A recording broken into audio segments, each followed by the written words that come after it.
students, myself Dr. Ruhi. I welcome you all for my today's class on the topic benign lesions of the uterus. As you know, the lesions are classified into two types. One is the benign, another one is the malignant tumors. So benign lesions means the non-cancerous lesions. Non-cancerous lesions. And the malignant lesions means the cancerous one. So benign lesions have very rare chances to turn into the malignant lesions. So among the benign lesions of the uterus, there are few very common benign lesions. First one is the fibroid uterus, which is very common. Another is the cervical fibroid, which is nothing but the fibroid which is arising from the cervix. And another one is the polyps. So polyps can also occur in the uterus or in the cervix. So here the benign lesions of the uterus, the important topic is the fibroid, especially the fibroid which arises in the uterus, and another one is the cervical fibroid and polyps. So these three diseases are very important under the headings of benign lesions of the uterus. So today we will be dealing with the fibroid. Okay, so fibroid uterus as well as the cervical fibroid. So coming to the fibroid. Fibroid is the most common benign tumor of the uterus. It is considered as the most common benign tumor. So compared to other tumors or other lesions, it is the very commonest tumor of the uterus and almost the most common benign solid tumor in female.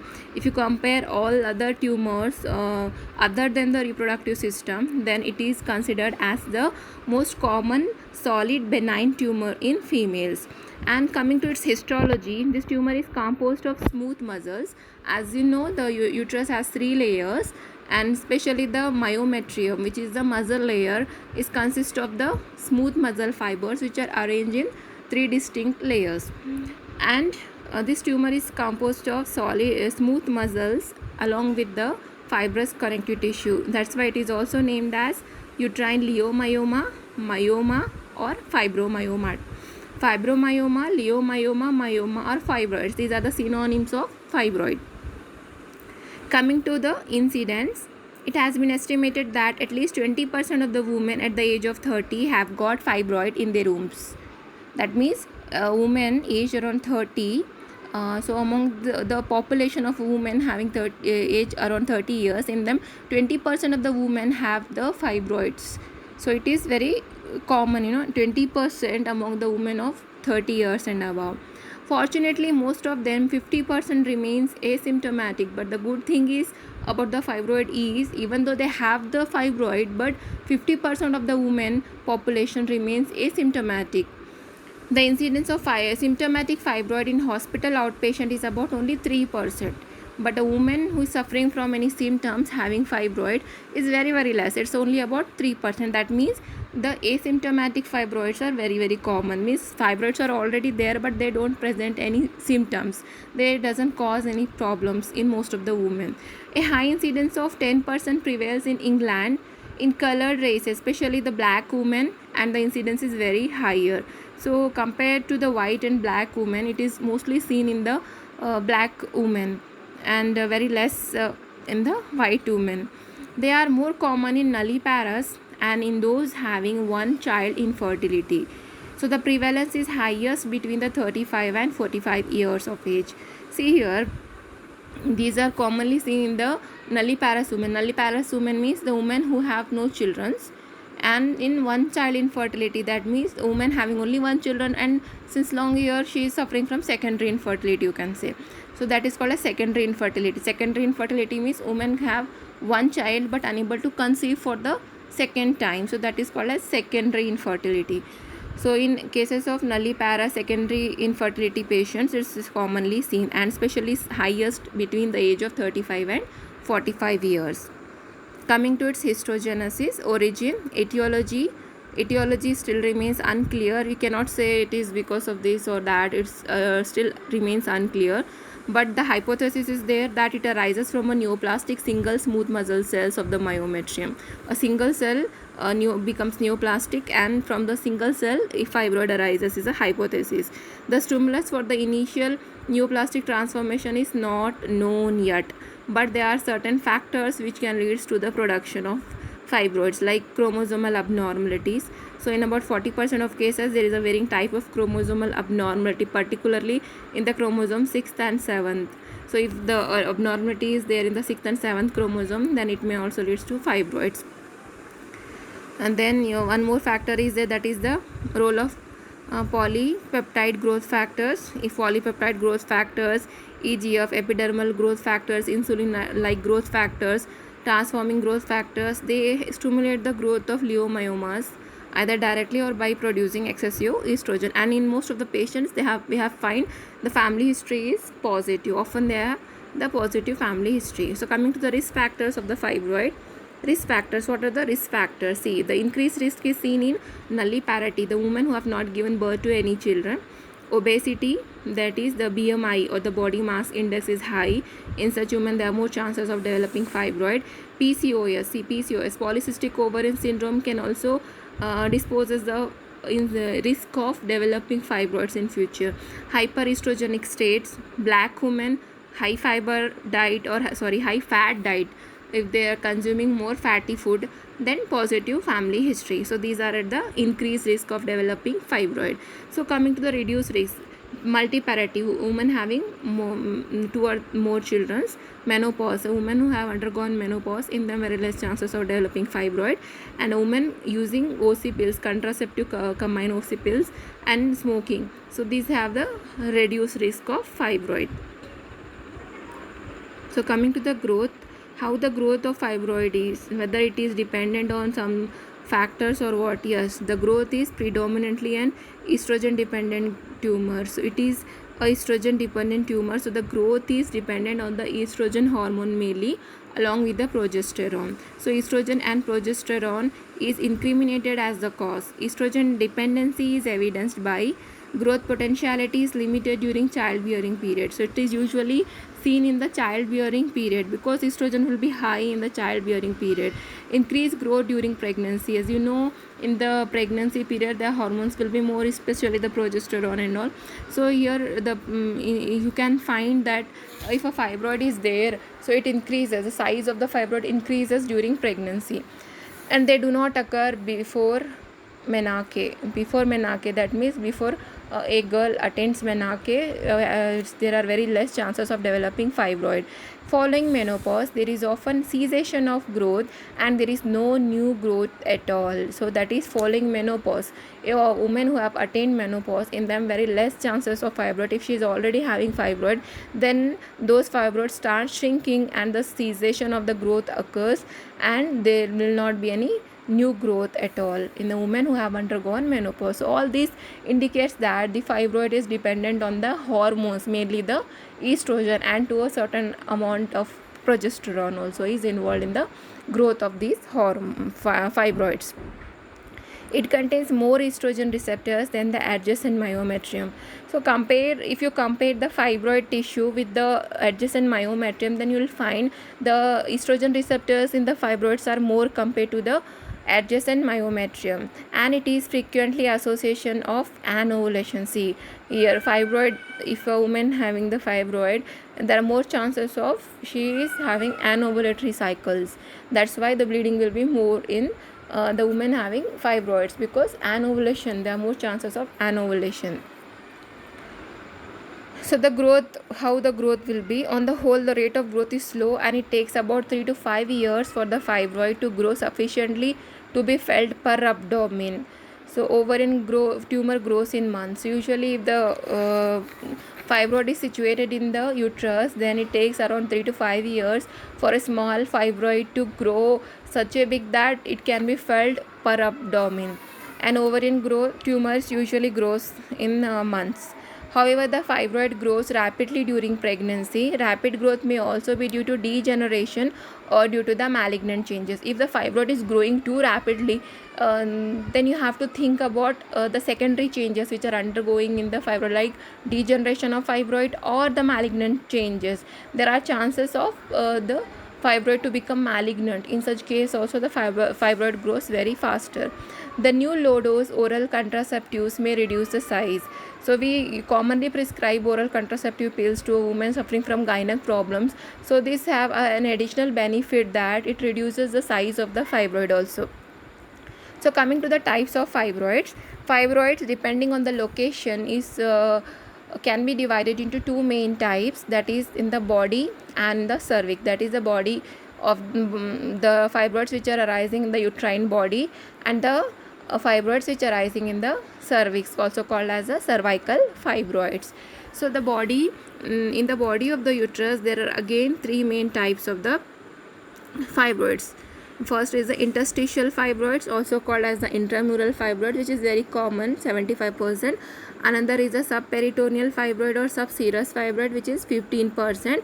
And another is the submucosal fibroid, which are less, that is 5%. So you can see here in this chart the different types of fibroids. Depending on the anatomical location, it is classified into two broad headings. One is the body, the fibroids which are developing in the body of the uterus. They are again of three main types: interstitial fibroids or intramural fibroids, subserous fibroids, and submucosal fibroids. And another variety is the cervical fibroids. So cervical fibroids, depending on the location, again divided into four main types: anterior, posterior, central, and lateral. Whereas the interstitial and subserous fibroids can be classified into the subserous broad ligament, which is considered as a pseudo fibroid and wandering or parasitic fibroid, and the submucous which is very less, that is only 5% chances are there. They can again be divided into sessile and pedunculated or polyps. So these are the classification of fibroid: body and cervix, interstitial, subserous and submucous, and the cervical is anterior, posterior, central, and lateral. So coming to the one by one variety. First is the interstitial or intramural fibroid, which is very common, 75% chances are there. So initially the fibroids are intramural in position, but subsequently some are pushed outwards or inwards. Eventually in about 70% they persist in that position. So I'll show you the figure, the diagram. See here, you can see this is the uterus, and here you can see the interstitial or intramural fibroid. They are present in the center, that is in the center of the myometrium, in the muscle layer inside it or in between it is present. So these are the interstitial or intramural fibroid.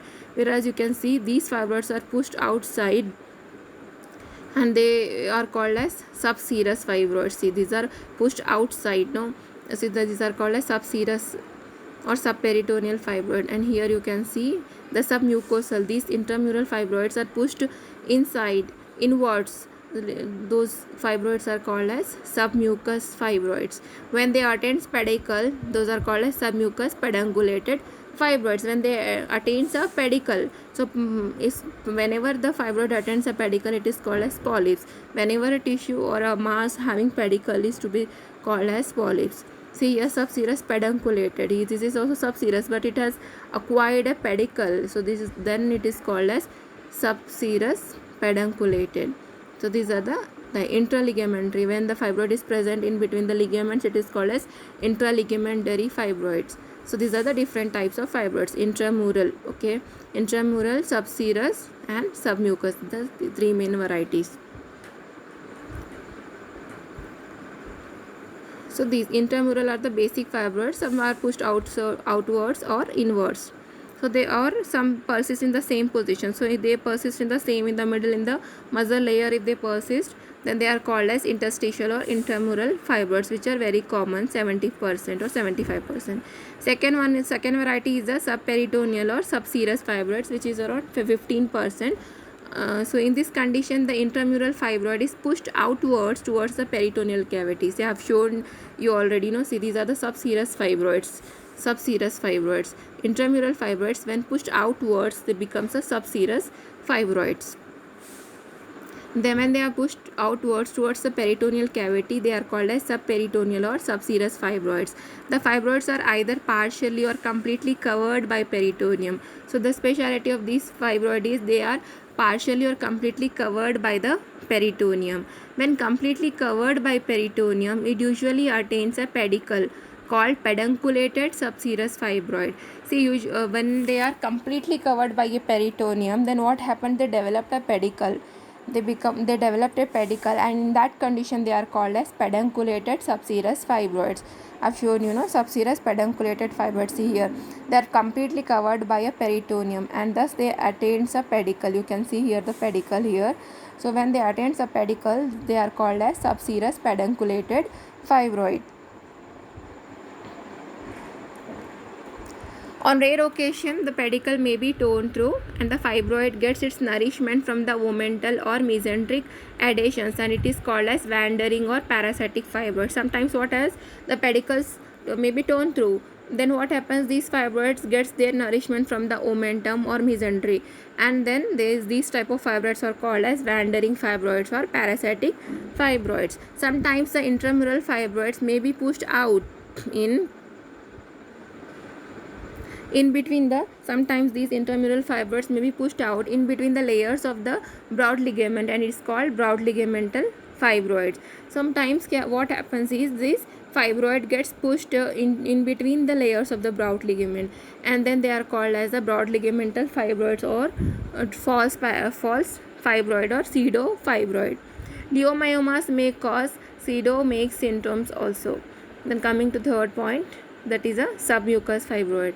The intramural fibroid, when pushed out, when pushed towards the uterine cavity, that is inwards, is lying underneath the endometrium, then it is to be called as submucous fibroids. The innermost layer of the uterus is nothing but the endometrium. So when these intramural fibroids are pushed inwards towards the uterine cavity and is lying underneath the endometrium, then such fibroids are called as submucous fibroids.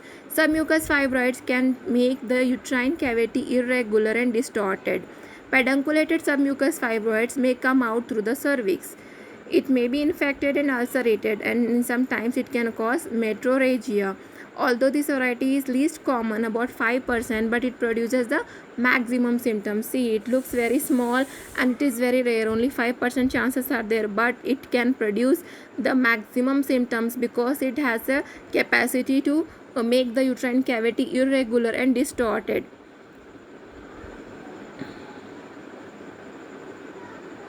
See here, these are the submucous fibroids here. Submucous, and when they attain the pedicle, then they become the pedunculated submucous fibroids. They can produce the maximum symptoms.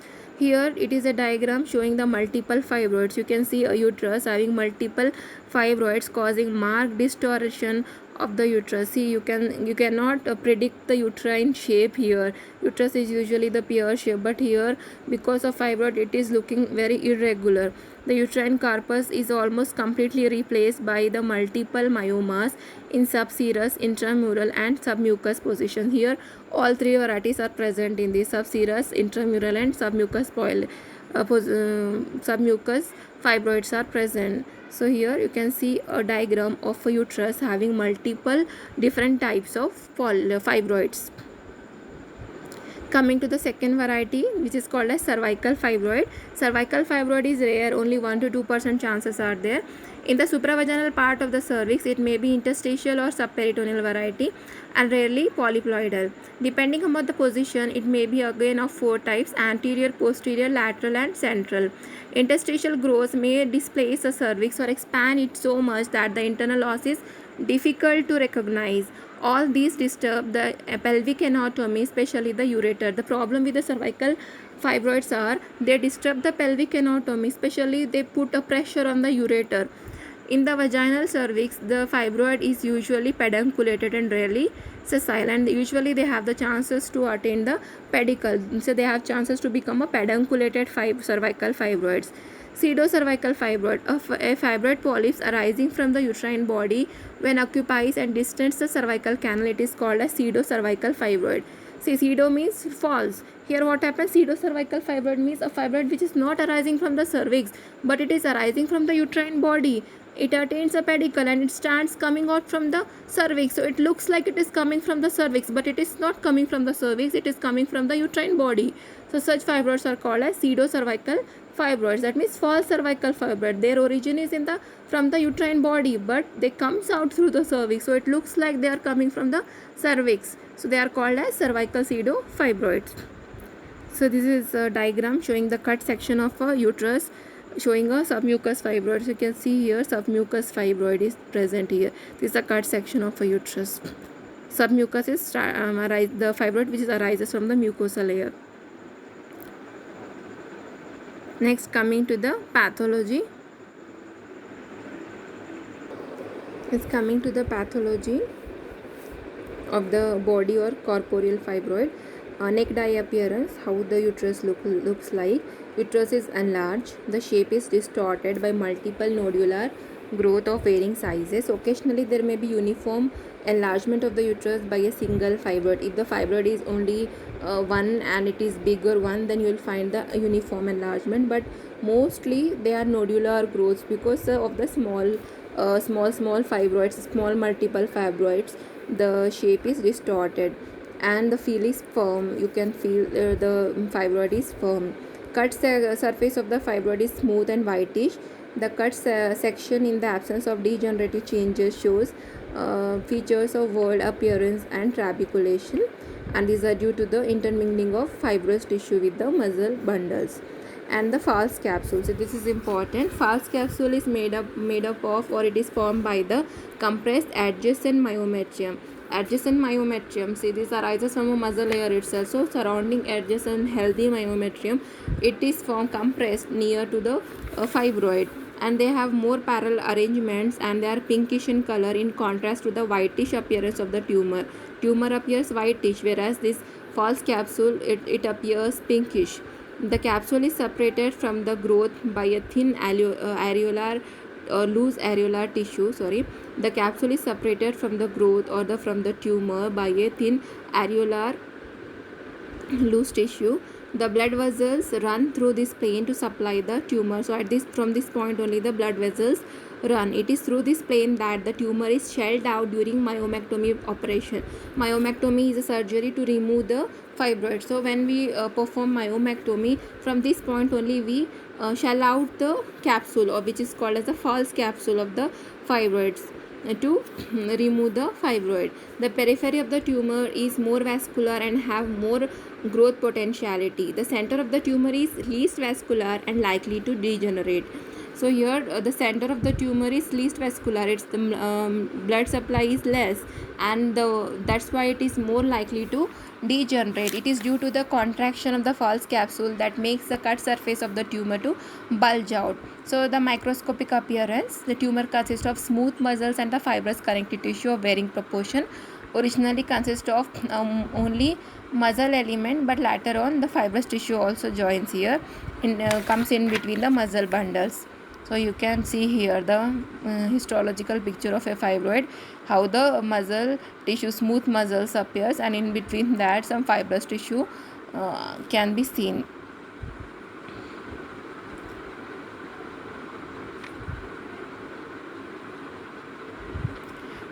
So they say that it is better to call this fibroid as myomata or fibromyomata because they are made up of smooth muscles along with the fibrous tissue. Coming to the secondary changes of a fibroid, the secondary changes, the main changes or the main secondary changes of a fibroid are degenerations, atrophy, necrosis, infection, vascular changes, and sarcomatous changes. Degenerations, atrophy, necrosis, infection, vascular changes, and sarcomatous changes. So we'll study about one by one about the degeneration. Degenerations are very common. There are 5 main types of degenerations here which can arise in a fibroid. So these are called as a secondary changes in the fibroid. Haline degeneration is the most common 65% type of degeneration, affecting all sizes of fibroids except the teeny one. Usually it affects almost all sizes of fibroids, and it is a very commonest type of degeneration, haline degeneration. It is common especially in tumors having more connective tissue. The central part of the tumor, which is least vascular, is the commonest site. Usually whenever the blood supply is less, that becomes the commonest site, and the feel becomes soft elastic in contrast to the firm feel of the tumor. So whenever the degeneration starts, the feel becomes soft compared to the firm feel. Usually the tumor is firm in feel, but when the degeneration starts, it starts feeling the soft elastic, and it looks like irregular homogeneous areas with loss of whorl-like appearance. Microscopical examination reveals haline changes of both the muscles and fibrous tissue. So this is called as haline degeneration. Second type of degeneration is called as cystic degeneration. Cystic degeneration, as the name itself suggests, there are formation of cyst in the degeneration. So cystic degeneration usually occurs following the menopause and is common in interstitial fibroids or intramural fibroids. It is formed by the liquefaction of the areas with haline changes. What happens along with the haline changes, whatever the areas are there, they undergo liquefaction, leading to the whenever the liquefaction of the tissue occurs, leading to a production of a fluid and then formation of cysts. Cysts are nothing but a cavities containing the fluid. So because of the liquefaction of the areas with haline degeneration, the cystic spaces appears and they are lined by irregular ragged walls. The cystic changes of an isolated big fibroid may be confused with an ovarian cyst or pregnancy. So usually these are confused with the ovarian cyst, but these are nothing, they are not the cyst, but they are the cystic degeneration. Then third variety of degeneration is called as fatty degeneration. Fatty degeneration is usually found at or after the menopause. Cystic degeneration is also found after menopause. Fatty degeneration is also found at or after menopause. Fat globules are deposited mainly in the muscle cells. So these are called as fatty degeneration. And fourth variety is called as calcific degeneration, which is the 10%. As the name itself suggests, calcific means here calcification will be there along with the degeneration. So it usually involves the subserous fibroids with small pedicles or myomas of postmenopausal women. It is usually preceded by the fatty degeneration. So usually it is seen after the fatty degeneration. There are chances of calcification of degeneration. So there is what happens in the calcific degeneration is there will be precipitation of calcium carbonate or phosphate within the tumor. Here what happened, the calcium carbonate or phosphate starts depositing within the tumor after the fatty degeneration. When whole of the tumor is converted into a calcified mass, it is called as womb stone. See, when the whole tumor becomes calcified and it looks very solid, then it is called as a womb stone. I'll show you a diagram. See here, this is a calcific degeneration of a fibroid tissue. Here you can see the calcification here. And because of the calcification or deposition of calcium carbonate and phosphate, uterus becomes, or the fibroid becomes very hard, just like a stone, and that's why it is also called as womb stone. Womb stone is called a fibroid which has undergone the calcific degeneration. So this is a specimen of a uterus, tubes and ovaries cut open to show multiple fibroids of the uterus. The uterine cavity is enlarged. The fibroid is cut to show the calcific degeneration or womb stone within it. So here it is you can see the calcific degeneration of a fibroid.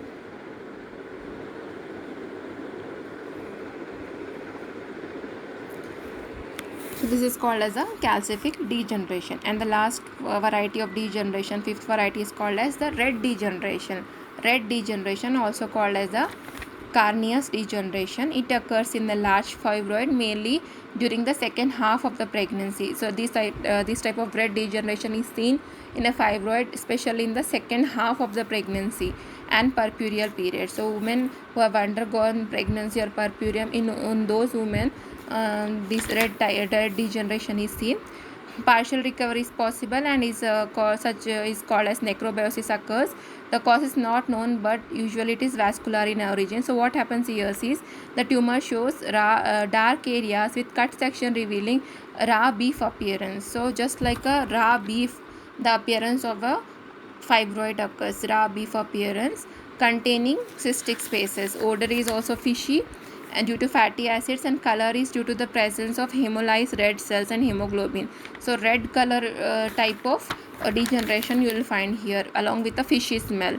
Microscopically, evidences of necrosis are also seen. Vessels are thrombosed, but extravasation of blood is unlikely. That's why it is called as red degeneration, because it becomes totally red because of the deposition of hemolyzed red cells and the hemoglobin. And cut section shows dark areas and which just look like a raw beef appearance, and odor is fishy. That's why it is called as red degeneration. Usually seen red degeneration usually seen in the second half of the pregnancy and puerperium. So these are the 5 types of degeneration. Haline degeneration, which is very common, then cystic degeneration, fatty degeneration, calcific degeneration, and red degeneration. So these are the secondary changes of a fibroid. So you can see here a fibroid, the capsule of a fibroid. See here, this is a fibroid, and here the capsule.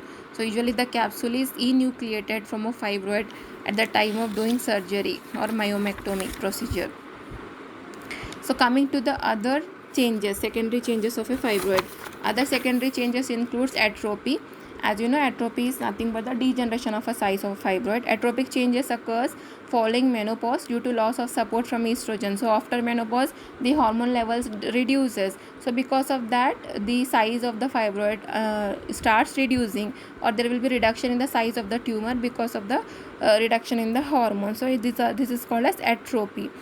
Necrosis. Circulatory inadequacy leads to the central necrosis. Whenever the blood supply is inadequate to the fibroid, it leads to the necrosis of a tissue. The tissue death occurs. So this is called as the necrosis, usually seen in the pedunculated fibroids, because the blood supply will be less to the pedunculated fibroids.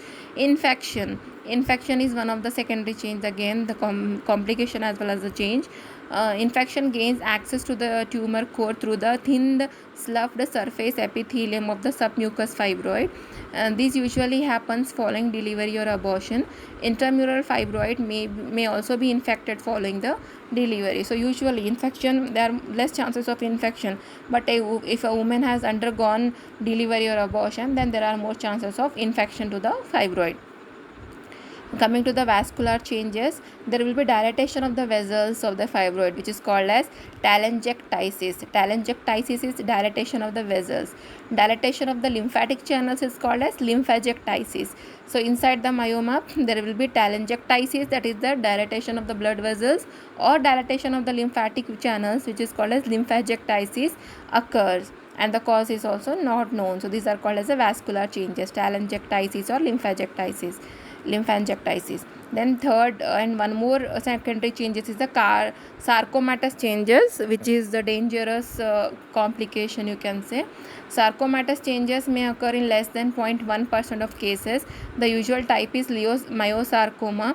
Recurrence of fibroid polyp, sudden enlargement of fibroid or fibroid along with the postmenopausal bleeding raises the suspicion. So sarcomatous means the changes of conversion of a fibroid into a sarcoma, which is a cancer.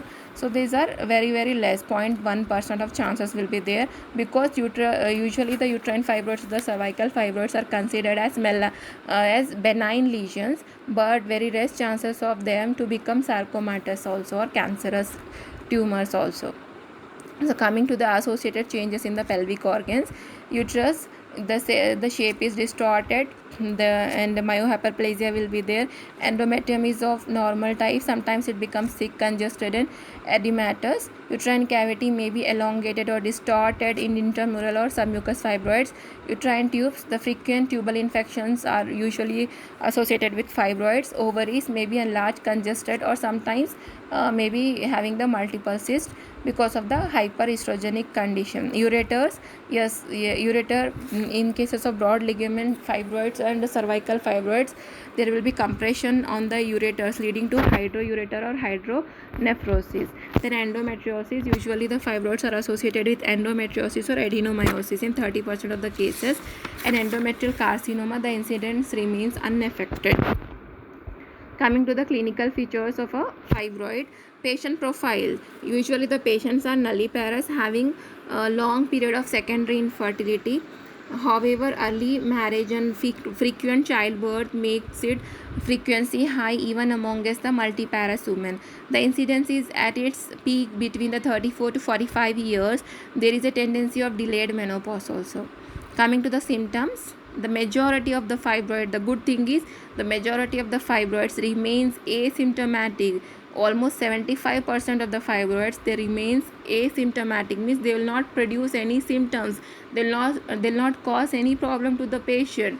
They are accidentally discovered by the physician during the routine examination or laparotomy or laparoscopy. Sometimes when a patient comes for some other problem, at that time they are discovered. But in remaining 25% of the patient, you will find the symptoms. The symptoms are related to the anatomical type and size of the tumor. So the symptoms are related to the anatomical type and the size of the tumor. The site is more important than the size. This is important. The site, that means the location of the tumor, is more important than the size to produce the symptoms. There is an example like a small submucous fibroid may produce more symptoms than a big subserous fibroid. Subserous fibroid is outside, to the uterine cavity, but submucous fibroid is arising from the mucosa or the inner of the interior of the uterine cavity. So there are more chances of developing symptoms. So the site is very important than the size of the fibroid. So coming to the symptoms of the fibroid uterus, asymptomatic in majority, that is 75% of the cases, and in remaining 25 it can produce different symptoms just like menstrual abnormalities, menorrhagia or metrorrhagia, dysmenorrhea, dyspareunia, subfertility, pressure symptoms, recurrent pregnancy loss like miscarriages, preterm labor, lower abdominal or pelvic pain, and abdominal enlargement. So these are the symptoms of the fibroid uterus. So coming to one by one, menstrual abnormalities, usually the menorrhagia, the 30% is the classical symptom of a symptomatic fibroid. See, very common symptom because of fibroid is nothing but the menorrhagia. Menorrhagia is the bleeding, cyclic bleeding, which is heavy in amount as well as in duration, excessive in amount as well as in duration, is called as menorrhagia. So it is menorrhagia is 30% is the classical symptom of a symptomatic fibroid. Menstrual loss is increased with successive cycles, and then usually it is more in cases of submucous or interstitial fibroids. Why the menorrhagia occurs in fibroid? There are different causes like increased surface area of the endometrium. Usually the normal surface area of endometrium is 15 centimeters square, but in fibroid cases what happens, there will be increase in the surface area of the endometrium leading to excessive bleeding. Sometimes there will be normal uterine contractility due to the interposition of the fibroid. There will be interference with the normal contraction of the uterus because of the fibroids leading to the excessive bleeding. Sometimes because of the congestion and dilatation of the subjacent endometrial venous plexus caused by the obstruction of the tumor can also lead to the excessive bleeding. Sometimes the endometrial hyperplasia will be there due to hyperestrogenism, or because of anovulation, excessive estrogen will be there. And excessive estrogen, what it does, it produces the proliferation of the endometrium leading to endometrial hyperplasia. Again, the endometrial hyperplasia causes the excessive bleeding. Pelvic congestion, because of the this thing fibroid, it can produce a congestion on the blood vessels or in the uterus leading to the excessive bleeding. Role of prostaglandins, there will be imbalance of thromboxane and prostacyclin PGI2 with relative deficiency of TXA2. So what happens here, the thromboxane levels reduces leading to excessive bleeding. Like this, menorrhagia will be there, or metrorrhagia or irregular bleeding also will be there. Metrorrhagia or irregular bleeding, that means intermenstrual bleeding chances will also be there because of the ulceration of the submucous fibroid or fibroid polyps. If there are ulceration of the submucous fibroid or fibroid polyps, it can lead to metrorrhagia. Torn vessels from the sloughing base of the polyps can also cause metrorrhagia. Associated endometrial cancer can also lead to metrorrhagia. Another condition is dysmenorrhea. As you know, the dysmenorrhea are of two types. Dysmenorrhea is nothing but the painful menstruation. It is of two types. primary dysmenorrhea and secondary dysmenorrhea. Usually the secondary dysmenorrhea is having, or it is associated with the pelvic pathology. So here the congestive type or the secondary dysmenorrhea occurs along with this. In the cases of fibroids, the congestive variety may be due to the associated pelvic congestion or endometriosis. So spasmodic is very rare. Usually the congestive type of dysmenorrhea will be there. And third important symptoms is infertility. Infertility means unable to conceive by a couple. 30% may be a major complaint of women suffering from fibroid. Why the infertility occurs? Exact cause is not known, but there are certain factors which can contribute to the infertility. First is the uterine causes. Because of the distortion or the elongation of the uterine cavity, there is difficult spermation. Sperm is unable to come or inside, unable to climb up to the uterus, preventing rhythmic uterine contraction due to fibroids during intercourse, leading to again the impaired sperm transport. And one more is the first 2 points hinting towards the impaired sperm transport. Sperm is unable to ascend up to the uterine cavity. And third point is congestion and dilatation of the endometrial vessels. Endometrial plexus can also cause defective implantation. Defective nidation will be there, menorrhagia and dyspareunia. All these can lead to the uterine causes of infertility. Tubal causes, there may be sometimes a cornual block because of the presence of fibroids. Sometimes there will be elongation of the tube because of the fibroid. Sometimes it is associated with any infection leading to the tubal blockage, can also cause infertility. Ovarian causes anovulation. Yes, the fibroids are usually associated with anovulatory cycles, so anovulation is one of the cause of infertility. Peritoneal causes endometriosis. Presence of endometriosis can also cause infertility, and unknown is majority. Pregnancy related problems. See, if a woman has conceived and she is already having fibroid, then in such women, what are the possibilities of complications? So those are called as pregnancy related complications, like abortion, preterm labor. There are chances of abortion because of the distorted uterine cavity. There will be problem with the growth of the fetus, problem with the starting from the implantation, there is a difficulty. So may leads to abortion, preterm labor, or intrauterine growth retardation, IUGR, etc. Then red degeneration is one of the complications which can arise in the pregnancy. Lower abdominal pain. Usually the fibroids are painless, but sometimes there will be pain because of the tumor degeneration, torsion of the subserous pedunculated fibroid, exclusion of the polyps, associated pathology like endometriosis and PID. Coming to the abdominal swellings or lump, the patient may have a sense of heaviness in the lower abdomen.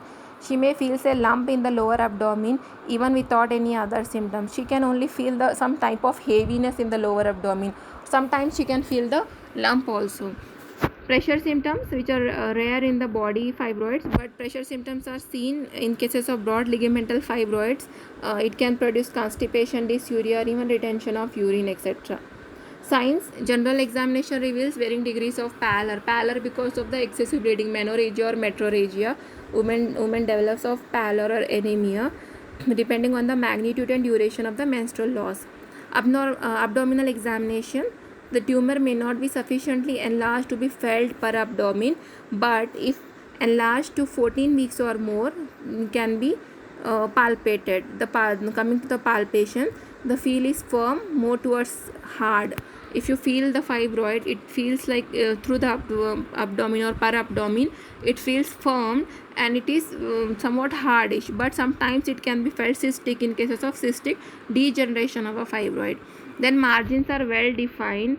You can see here the method. Margins are well defined except the lower pole, which cannot be reached, suggestive of pelvic in origin. So if you try to fill the margins, they are well defined, but lower pole you cannot go through it. Surface is nodular, may be uniformly enlarged in cases of single fibroid. Usually the surface is nodular because of the multiple small fibroids. Mobility is restricted from above downwards but can be moved from side to side. This point is important. You can move the fibroid from above downwards, but you cannot move you cannot move the fibroid from above downwards, but it can be moved from side to side. Side to side movement is free, but above downwards movement is not free. Okay, so that is about the mobility or the movement through the abdomen. Percussion: the swelling is dull in Dallon percussion. Coming to the pelvic examination, bimanual examination, with the two hands, one hand over the abdomen and another through the vagina, you can go for the bimanual examination. So this is a method of bimanual examination. Bimanual examination reveals the uterus irregularity and it is irregularly enlarged by the swelling felt per abdomen. The swelling is uterine is evident by the uterus is not felt separated from the swelling, as such a groove is not felt between the uterus and the mass. So if you want to feel, it is not separately felt, that means the swelling is uterine only. The cervix moves with the movement of the tumor felt per abdomen. If you try to move the tumor or the mass, then along with the mass cervix is moving, that means the swelling is from the uterus. If the cervix along with the cervical movement, if the mass is not moving, that means the mass is not uterine in origin. There are certain exceptions to these two findings, that is a subserous pedunculated fibroid and ovarian fibroids, where we cannot move the cervix. Okay. Coming to the complications of fibroid. Complications are the common complications and the life-threatening complications. Common complications includes the secondary changes like degenerations, necrosis, infections, sarcomatous change, torsion of the subserous pedunculated fibroid, hemorrhages, even bleeding can occur from the fibroid, intracapsular, that is within the capsule itself, sometimes bleeding will be there, sometimes ruptured surface vein of the subserous fibroids leads to intraperitoneal hemorrhage. Fibroid is, the vessels are ruptured and the blood starts accumulating inside the peritoneal cavity, which is a dangerous complication. Then polycythemia due to erythropoietic function by the tumor or altered erythropoietic function of the kidney through the ureteric pressure. The types of degeneration, as we have covered already: haline degeneration 65%, cystic degeneration, fatty degeneration, calcific degeneration, red degeneration, which is very rare, occurs in the pregnancy and puerperium, and necrosis. Coming to the life-threatening complications, the persistent menorrhagia, metrorrhagia, or continued vaginal bleeding can lead to severe anemia, which is considered as a life-threatening complication, severe anemia. Then severe intraperitoneal hemorrhage due to the rupture of veins over the subserous fibroids. Subserous fibroids, if the vessels rupture, then it can lead to bleeding in the peritoneal cavity, because subserous or subperitoneal is just over in this that is from the outside the fibroids, where it is covered by the peritoneal layer. So if anything happens, if any bleeding occurs from these subserous fibroids, then it can lead to intraperitoneal hemorrhage, which is considered as a life-threatening or the serious complication of the fibroid. Another is severe infection leading to peritonitis or septicemia or sarcoma, which is a cancerous change of a fibroid, which is also rare.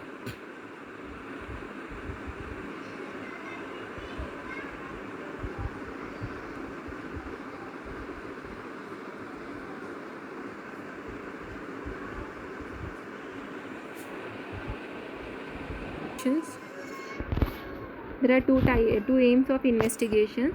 First is to confirm the diagnosis, and second is the preoperative assessment.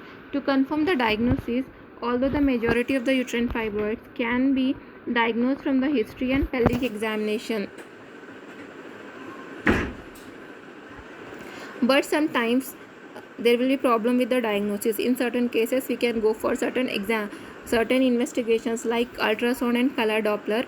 Usually the TVS scan is very good in diagnosing the uterine contour, which is enlarged and distorted.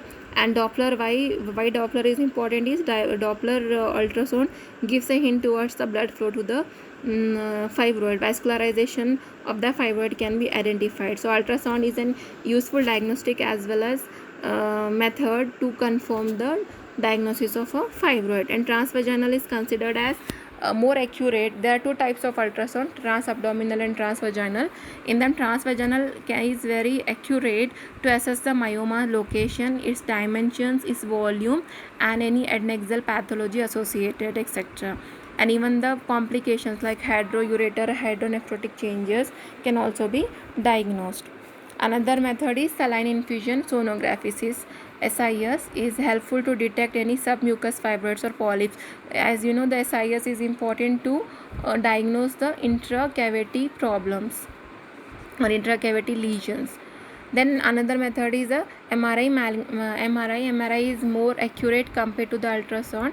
It helps to differentiate adenomyosis from the fibroids. If you doubt that whether it is adenomyosis or fibroids, you can go for MRI. Laparoscopy is helpful if the uterine size is less than 12 weeks and associated with pelvic pain and infertility. You can go for laparoscopy so that you can even diagnose the pelvic endometriosis and any other tubal pathology also. Hysteroscopy is used to this is of help to detect the submucous fibroid in unexplained infertility and repeated pregnancy wastage. So the presence and site of submucous fibroid can be diagnosed by direct visualization during the hysteroscopy, and simultaneously with the help of a resecting hysteroscope, the submucous fibroids can be resected or it can be cut off at the same time while performing the hysteroscopy. So it is called as resecting hysteroscopy. HSG, when done, a filling defect can be seen. HSG is hysterosalpingography. Uterine curettage in the presence of irregular bleeding to detect any coexisting pathology and to study the endometrial pattern. Curettage is helpful. However, the hysteroscopy and biopsy is better alternative.